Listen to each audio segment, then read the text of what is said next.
తెలంగాణలో రైతులకు భారీ ఊరటగా రైతు భరోసా రెండో విడత నిధులను ముఖ్యమంత్రి రేవంత్ రెడ్డి విడుదల చేశారు. జయశంకర్ భూపాల్పల్లి జిల్లా కాటారం మండలం నస్తూరుపల్లిలో జరిగిన సభలో స్వయంగా బటన్ నొక్కి నిధులను రైతుల ఖాతాల్లో జమ చేశారు. ఈ విడతలో 45 లక్షల మందికి పైగా రైతులకు 5,563 కోట్లు జమ కానున్నాయి. ఇదే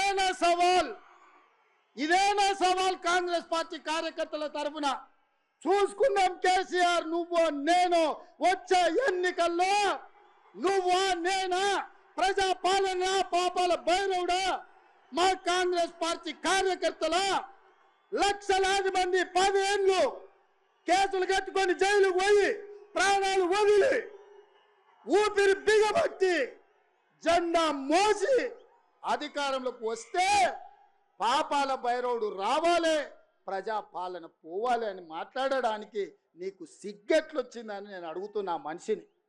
అందుకే మిత్రులారా,